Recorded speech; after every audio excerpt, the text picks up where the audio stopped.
I'd like to ask everyone here tonight a simple question. How many of you know what this paper is? Let's get a show of hands. Ah, yes, the resume. The paper that almost all of us in this room have spent a good portion of our lives adding, revising, and improving upon.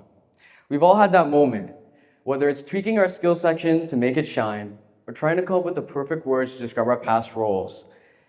Maybe you spent time wondering, do I sound like myself, or just like every other resume out there?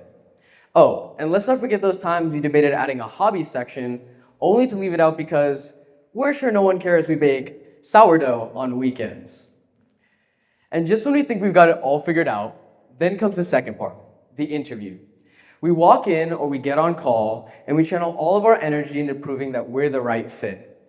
The questions, the responses, the inevitable, tell me a little bit about yourself. It's a ritual that many of us have experienced. But I'm here to ask you to take a step back and consider, what if there's a different way to approach our professional careers? One where we're not forced to make choices that are little more than following the norm. What if the workplace as we know it is riddled with imaginary boundaries?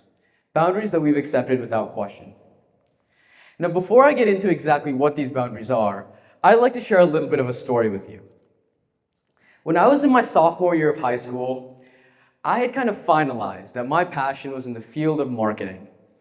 And I had some experience from clubs and especially my classes as well. And so I decided to launch a business, a marketing agency. It was an ambitious idea, and honestly, it seemed out of reach. Back then, and even now, most of what I hear is, focus on your grades, maybe join a club, but don't bite off more than you can chew. So anyway, I decided to bite off more than I could chew. I mean, reaching out to real companies, real businesses, and pitching my services seemed almost ridiculous. I wasn't even out of high school. But more importantly, where was I going to find the time? I barely had the time to get my homework done. But instead of waiting for an opportunity to come to me, I decided to create my own. I refused to accept the fact that I was too young or that I did not know what I was doing. I decided, let's start. So I came with a partnership plan that would allow the company that works with me to get clients for their business absolutely for free, and in exchange, they would provide me with the resources I needed to help run my agency called Madhu. All that was left was, well, finding a partner. I made over 200 calls, sent countless emails, and experienced failure after failure. But with each step back, I learned, refined my approach, and I kept pushing forward. Finally, after weeks of trial and error, I got the chance to pitch to a major marketing agency in India.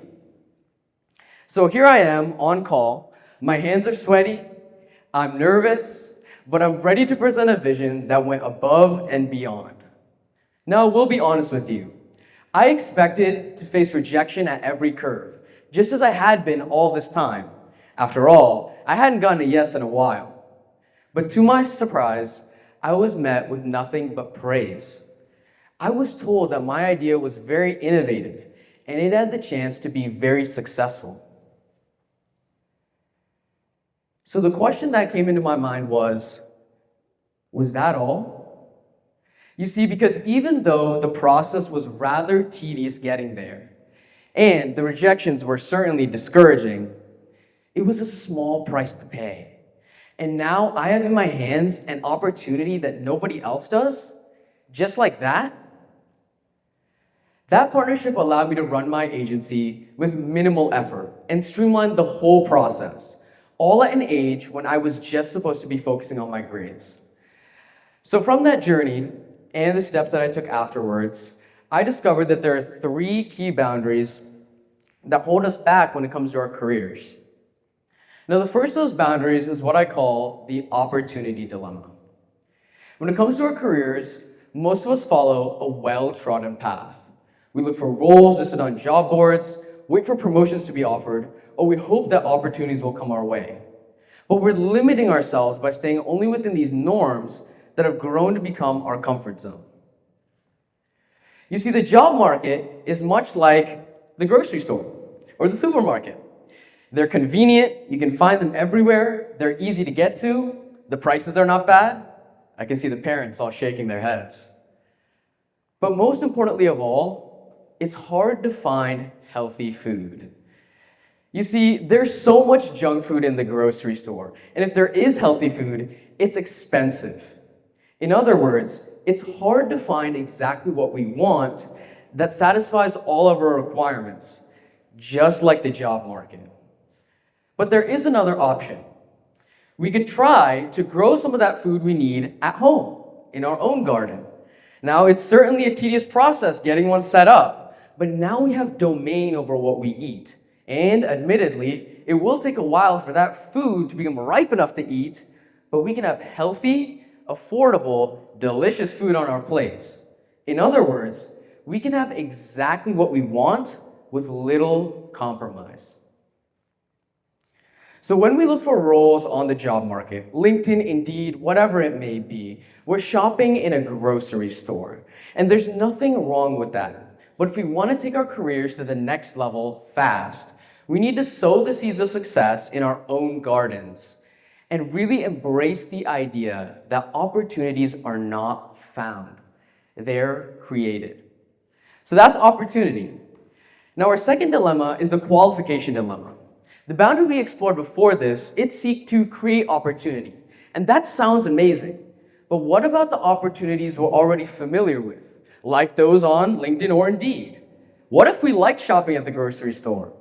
What if, for one reason or another, we simply cannot afford to create an opportunity? This is where the qualification dilemma comes in.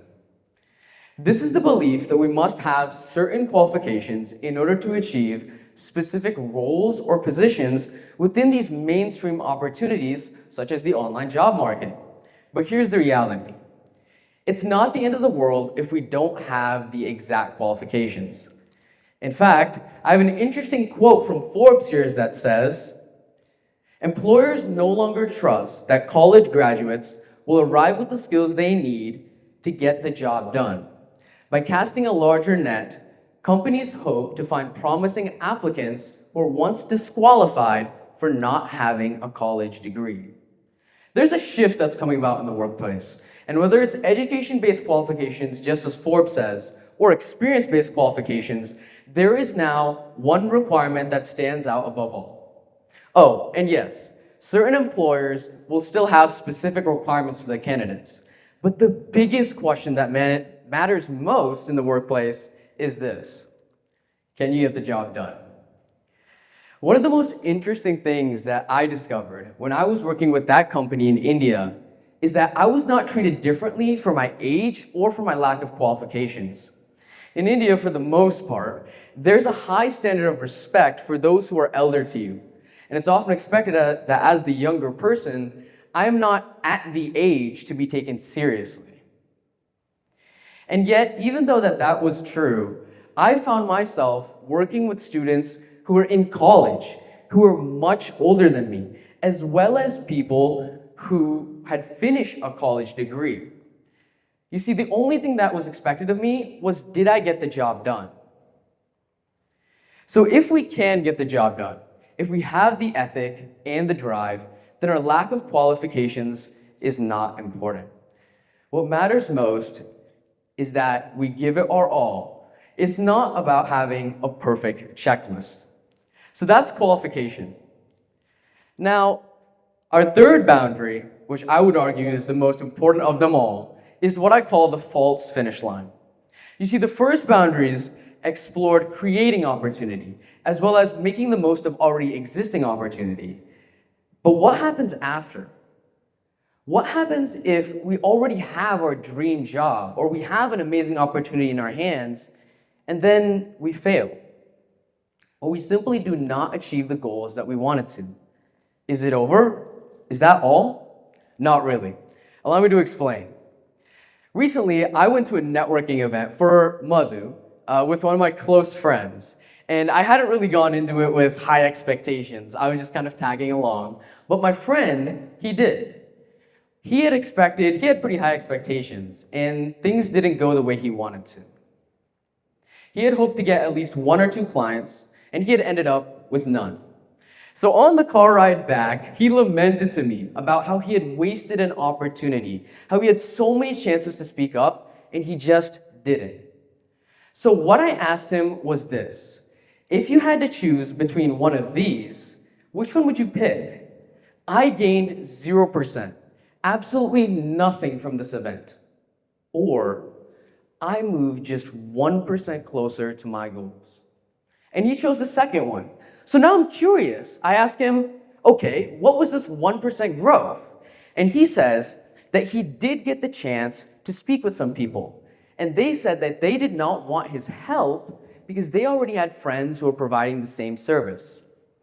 So naturally, what I ask him is this: do you still have the contact of the person you spoke to? And he goes, yes.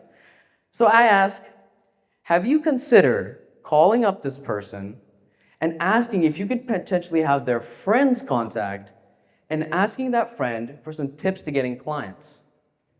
And the rest of that car ride was awfully silent. Now, there is a number of things that my friend could have asked the friend of that client, or even the client themselves. But the main idea is this: when it comes to the false finish line, we always quit early. And instead of continuing to pursue forward with what could have been an amazing opportunity, we're calling it quits too soon. Instead, what we should be doing is pursuing that pathway a little longer, seeing where it takes us, and hopefully it gets us to where we need to go. You see, more often than not, when it comes to our careers, we often stop too quickly. And if we took a little more time, for example, with my friend, where we spoke a little more to that client, what if that client had given him the advice he needed to move forward with his career, move forward with that pathway? What if that was exactly what he was looking for? So, at the end of the day, when it comes to any of these opportunities, any of these dilemmas that we've spoken about, I'd like to challenge you to take a minute and ask yourself, what boundaries are holding me back? Are they real or are they imaginary?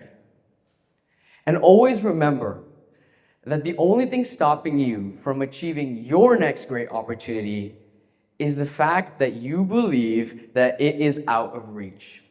As you leave here today, I'd like you to make one bold move, whether that's reaching out to someone in your dream field, redefining what success means for you, or simply applying for a role that you felt you weren't qualified for.